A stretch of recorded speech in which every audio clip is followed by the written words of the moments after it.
Hello, this is Dan Nowman Niswander, and you are watching the Nowman Show. You're so square, baby, I don't care. I have to talk about Elvis because I realize I have had at least several experiences of first degree of separation from Elvis. You know that terminology, first degree of separation from Kevin Bacon, which I've had that too, actually. But to focus on Elvis and Memphis specifically in that era of the 50s, yeah, um, I'd have to say it started when I was 5 years old. And I was living in Wauseon, Ohio. And my father was a minister of a church there.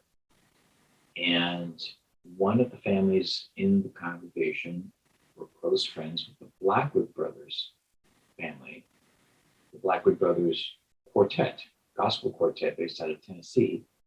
And they came to our town a couple times while we were there. One time they did a public concert in like the civic center there. Again, it's a small town. They still had like a civic center. And they were at the peak of their popularity worldwide. I mean, technically, they were very popular in the gospel music genre. Elvis Presley, loved them. He was their favorite group of any kind of music, not just gospel. And I didn't realize that at the time. I don't even think the Blackwood Brothers realized that at the time. And they sang at our church another time that they came. And I remember being 5 years old and the music, the rhythm, the energy, it was a faster tempo than I was used to and very professional. And it just made a humongous impression on me. And I remember being outside and my father talking to at least two of the Blackwood Brothers, James and I think Dwayne. And I can see their faces very well. And then they had this huge tour bus, and it just seemed massive because I'm a little tiny kid, And one of their sons was sitting, at the wheel, like playing with it like this. I remember that, and I found out later also that Blackwood Brothers were amongst the first, if not the first, to customize their own tour buses. And that's another thing that Elvis was interested in, and he apparently wanted to join them on tour at some point, and they didn't think that would be a very good idea, I guess. So that is something that always stands out in my mind too. And then years later, in the '90s, a friend of mine was road manager for Jerry Lee Lewis, the Killer, and so I got to get acquainted with Jerry Lee and with guitarist James Burton, who played with Elvis a lot, especially at the end of his career and the 60s and the 70s. And he's also considered one of the Wrecking Crew guitar players. And both of those guys obviously were really close friends with Elvis. And I got acquainted with them because of being in certain locations in several places around the country, including Indianapolis, Indiana, Los Angeles, and Memphis. And I have so many interesting stories there. My stuff was flown from Indianapolis to Memphis. And at the time, I wasn't living in Indianapolis, but outside the city. But I eventually got my stuff like about a month later when I went to Memphis for a special celebration and birthday party of Jerry Lee Lewis. It was his 60th birthday, 40th year in show business. And it was a surprise kind of thing. He was playing a show at the Peabody Hotel, and people showed up to do kind of this is your life kind of thing. And I was backstage. I actually walked the band from their backstage green room to the stage. So I was their escort to the stage. And I think anytime I was at a show, I just automatically became an escort to the stage for them. And so I got to talk and get to know the band, even Kenny Lovelace, who also I think played with Elvis too, certainly with different people in that era of rock and roll. And even shared a room with him one night, I believe, Peabody Hotel. And it was a remarkable experience. I mean, to be backstage, you know, and be the youngest guy in the room, and here's like, you know, Sam Phillips of Sun Records, and the DJ that first played "That's All Right, Mama" on Memphis radio, the first time an Elvis song was played anywhere. He was there, and Chris Christopherson had flown in from Hawaii, and Jerry Lee Lewis's sister, and then the drummer was from Bill Haley and the Comets, and there was other. I was, you know, standing around listening to their stories. They were talking about, you know, life back in the day, kind of catching up and being nostalgic, and I wish I would at least have stepped up and made some sort of comment, but it was just amazing to hear their stories and to be there in person to experience not only the concert but the backstage stuff like that as well. You could see the excitement and the fire in their eyes, the rock and roll and how it changed everybody's life, and it made a huge impact in their lives. And so Jerry Lee did, of course, a show, and I was right there back at the back of the stage. I wasn't even backstage. I was in the back, really standing right behind James Burton and watching him play. It was just amazing. And, you know, those guys know probably thousands of songs, and James Burton didn't know what Jerry was going to pull out next. I could tell because he was like, "Oh, that's what it is," and then you just start playing. You know, you wait for the first few chords or whatever, Jerry Lee on the piano. But very interesting experience to actually be around that energy and around those people. And no wonder the Beatles and the Stones and so many people were inspired by all that stuff. I didn't have a whole lot of time, you know, off, I guess, because I was busy with helping that event, working with that event, hanging out with the band and all that kind of stuff. And I did get a chance to walk down Beale Street here, go into B.B. King's Blues Club, at least for a moment, and just take and experience that. And it was interesting walking down Beale Street and going into a five and dime store. And this is the kind of thing I remember as a kid. You know, you go into the store, and what they did is they preserved a lot of the original building fronts of the building. And then you walk down the street, and in many ways, you feel like, you know, it's the street that Elvis walked down when he was a kid there. And you walk in this five and dime store, again, the front of the five and dime store, inside even, looked like a recreation of exactly how it kind of was probably back in the 50s. It was very interesting. I highly recommend visiting Memphis sometime. There's also the Sun Records. I did go to the cafe, didn't go to the tour, but I did eat lunch once at the cafe. There's also the Civil Rights Museum, which I wanted to see.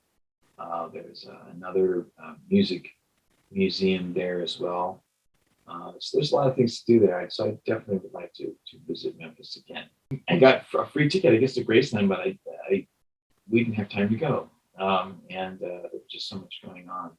So there's more to the Jerry Lee Lewis story, which I can explain in another video, another blog, whatever. But I wanted to focus on Elvis just because I have these experiences, you know, and one of a kind and unique and very exciting and made a huge impression. And of course, the music, you know, what can you say? Now there's this movie finally encapsulating his life. And I just thought it was time to talk a little bit about my experiences, my inspirations from Elvis. And don't be cruel to a heart that's true. I don't want no other lover. Baby, it's you I'm thinking of.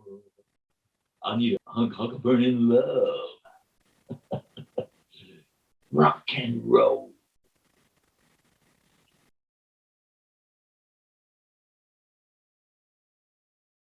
And on the show this week, I have the host of the podcast Night Rule, Isaac Murdock from Vancouver, British Columbia, Canada. Isaac, how are you? Doing great. How are you doing, Dan? Well, I'm doing, all things considered, I always say I'm physically and mentally doing very well in these crazy times that we live in. And I think it's also very important for us to not only do self-care, but to touch base with others and ask them how they're doing. Very important. Yeah, I think you gave the most legitimate, best possible answer anyone can give under the current kind of contemporary circumstances. I think ultimately, if anyone isn't adding a caveat such as, under the circumstances, I'm doing okay physically and mentally. I mean, all power to you, man. That's great to hear. Well, thank you. I mean, it's, and every day I am grateful to be a musician and an artist, as well as somebody who can host a podcast. Briefly, like who are your musical influences, would you say? Oh gosh. I've got so many. Do we have all night?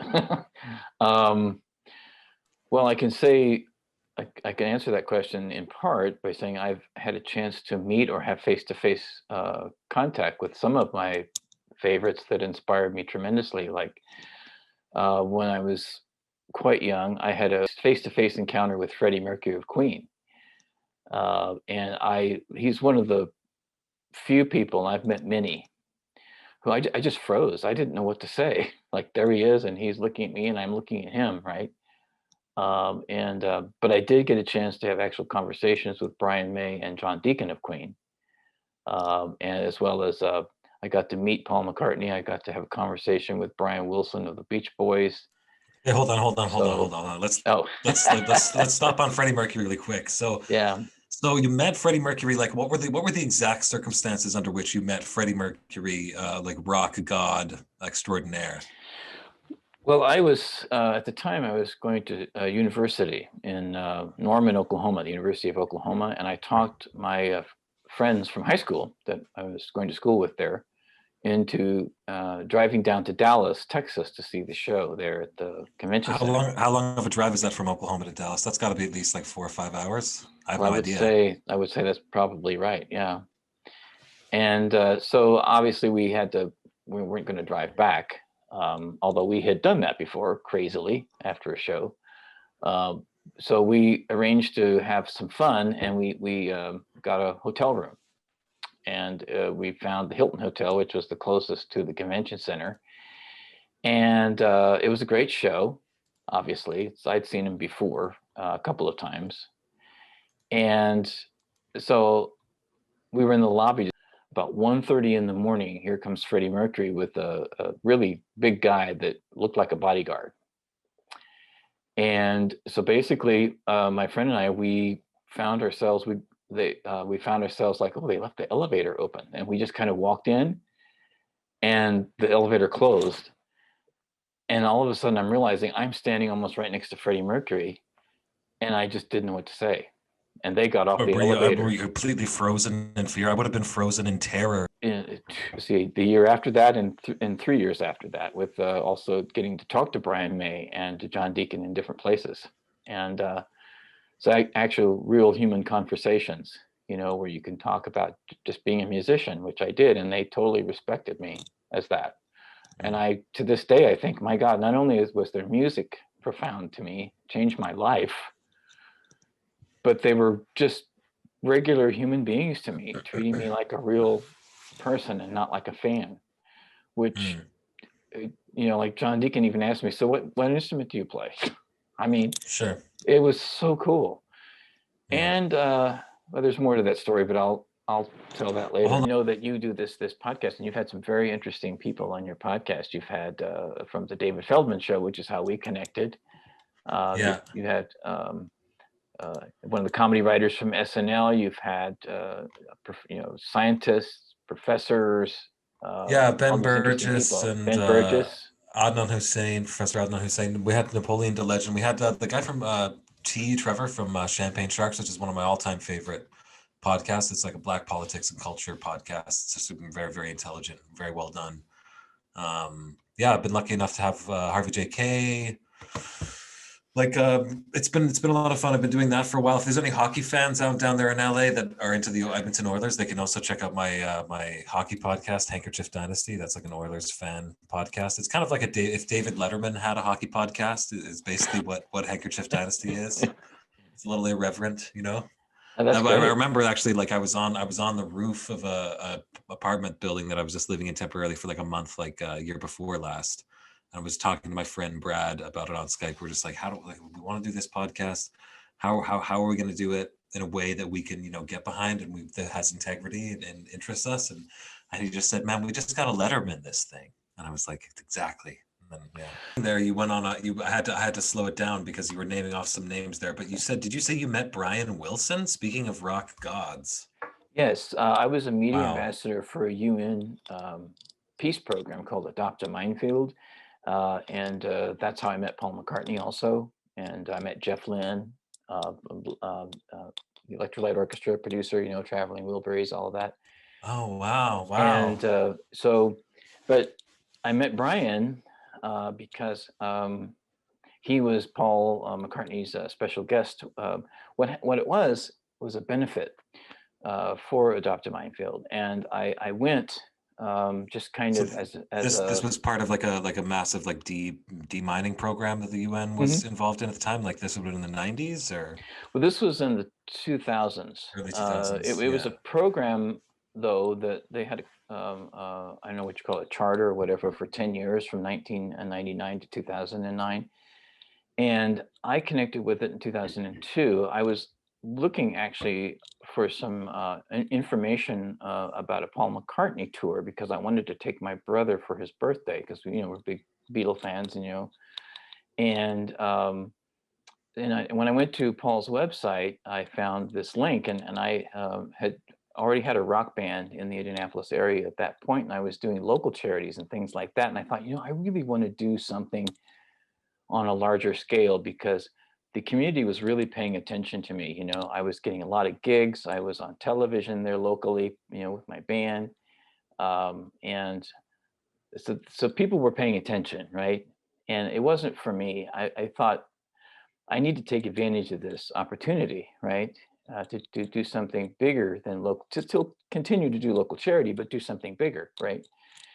So what I did is I reached out to them and I said, I'm really excited about this benefit concert that you have in LA that I saw on Paul McCartney's website. And they said, oh, well, we're going to have a table there at Paul McCartney's concert. Would you like to work it for us? And I said, oh, I've already got tickets, I said, well, can you find people in the music scene there that would be interested? And that took me all of about 10 minutes. Yeah. So then they reached out to me, and when I said I'm going to go to the event, I went to a gala event here in LA because I would still come out here on vacation, even though I had moved back to Indiana for a while because of personal and family reasons, and that's why I had a rock band there and all that kind of stuff, and that's why I ended up staying for a while. So I did local events, with them, in clubs, and I was probably one of the few people that actually had, an event like in a nightclub, with bands and things like that to help raise money and awareness. And they even sent somebody from the State Department to come and speak, which was pretty amazing. The whole experience just was mind-boggling, to me. I felt so honored. And then they asked me to, how would you like to be in the press corps? So the second year I went, I was in the press corps, like the Hollywood press corps. But the first year, Paul McCartney always did the music, right? And then he had a special guest. And so it was Paul McCartney band, special guest Brian Wilson and the Wondermints, which was his band at the time. Right. And so there I am. I'm in the cocktail VIP area, and I said hi to him, right? And then he comes up to me then a few minutes later and just starts talking to me. And so I talked to him about music, and then I don't know if you've ever been at an event like that, but there were so many people there, right? Including, celebrities from the Hollywood community, that Sure. everybody connects with each other. You get like conversations for like 3 minutes and that's all, right? Because it's not that you're limited. It's just that the same thing was happening to Julie Louise-Dreyfus, or Rob Reiner. You know what I mean? Everybody was just wanting to have Yeah, you a have to 3-minute circulate it, conversation, right? because those 3 minute conversations actually would have a lot of currency too. Oh like, yeah. if you're there to like see people and talk to people. Yeah. And so I'm talking So to did you Brian. bogart Brian Wilson?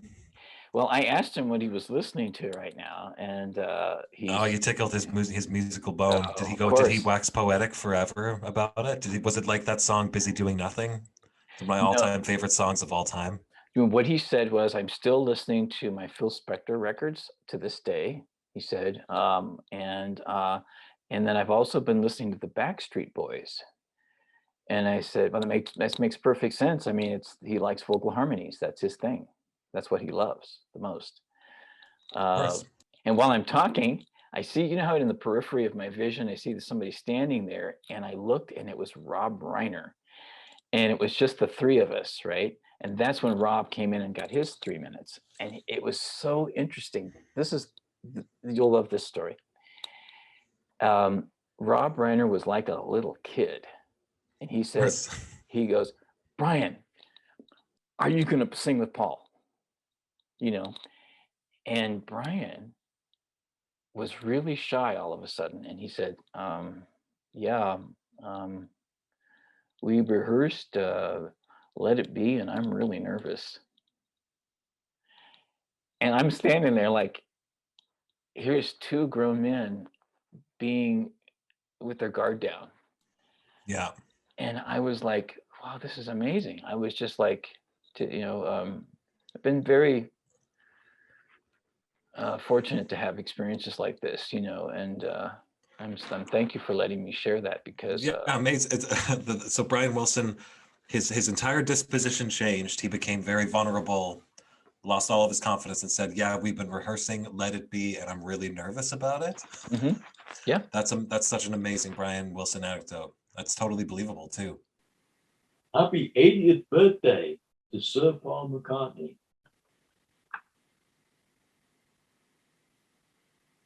To talk about the issues of caring about our fellow man and women, and showing more compassion, and dealing with short and long term solutions for the many problems that we are facing in our world right now. And I would like to also talk to you about Occupy real briefly here. Yeah, totally. I think Occupy 2.0, Occupy Wall Street, I should say, 2.0 happened this past week with the short stock sales. You connected with Robinhood and Citadel and all of that. And every part of what happened there was more exposure of the fraudulent, illegal behavior that goes on in the financial sector. And even though this was, for those of us that remember the original Occupy Wall Street, I mean, this is one of the things that lured us to help create that movement, was this very kind of thing. But now here in 2021, it's coming full circle again for millions more people to actually see it in real time. This is the financial structure of what goes on. This is the revolving door, right? Because Janet Yellen, who was the head of the Federal Reserve Bank, is now head of the U.S. Treasury Department, right? She was recently paid $800,000 to speak at Citadel, one of the big Wall Street players that owns Robinhood. $800,000. Yeah, Mhm. $800,000. Yeah. Mhm. So you can see that's just one example of how this revolving door works. And for them, it's completely legal and normal, right? The American people need to Just understand kind of that. quick aside. Do you think anyone giving a speech? Do you think that's the $800,000? Is that appropriate remuneration for any speech? Like, Could any speech be so good that it would be worth $800,000? Like it's legalized bribery, basically. Well, that's These basically speaking what it fees. is. I mean, Barack Obama got 6 figures. Hillary Clinton got 6 figures for speaking to Wall Street banks. So this is, I mean, obviously people don't spend this kind of money just like humongous campaign contributions. They don't spend this kind of money without wanting something in return. And that's how it goes. I mean, this is what people need to understand. I mean, in this country, we have what's called the Supreme Court law, Citizens United, that basically has opened the floodgates of money in the political system. And, the American people just, also seem to be very afraid of being politicized, and they're in denial about so many things. It's time to come full circle with this, or this will just get out of hand. And I think, we have a decision to make. Do we want to go more towards FDR type of policies or not? Because if we don't, it's going to be fascist. There's really no gray area. And I think that's becoming pretty apparent as well. But when the average American seems to be afraid of change, and somehow FDR is radical, and the person that the average American that feels that way is also, to me, very ignorant of history. Because Social Security came out of that, unemployment insurance came out of that. We had 2 very successful job programs. The government created like 15 million jobs that were decent paying jobs at that time.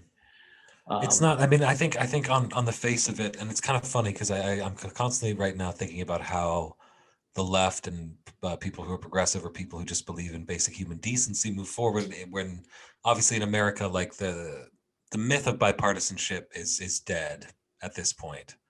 So, I mean, how do you actually get people from that side? How do you peel off votes and convince people? And I think you do it by saying, like, look, it's like healthcare is not, people having healthcare is not radical. It's an investment in our entire economy and our society as a whole. People having education is not radical. People having a decent standard of living and dignity, these are not radical things. And I think ultimately, if we focus on that core kind of message, I think it's going to be surprising how many people get on board. Well, absolutely. You're absolutely right, and that's why thank you for taking the time out of your schedule to talk, because getting perspectives from outside the country, outside the United States, is very important for people here in the United States, because they don't understand that there are different perspectives out there. What's next is the question, and what's next is we start a rock band to bring down the man, to stick it to the man. Listen, I gotta go though, but it's been so nice talking to you, dude. And likewise. Yeah, let's hit more on politics and stuff, because there's so many issues to talk about these days. The next time we get on mic, okay? We'll continue the conversation, cultural and economic transition. We can talk about worker co-ops. We can talk about movement building, and basically love your neighbor as yourself. Yeah, absolutely. I look forward to it, dude. You have a nice night, okay? Thanks so much, Isaac Murdock. Yeah, thank you. Night Rule Podcast on the Nowman Show. This is Dan Nowman Niswander. Stay present in the moment, always. Talk to you soon. All right, take care. Bye-bye.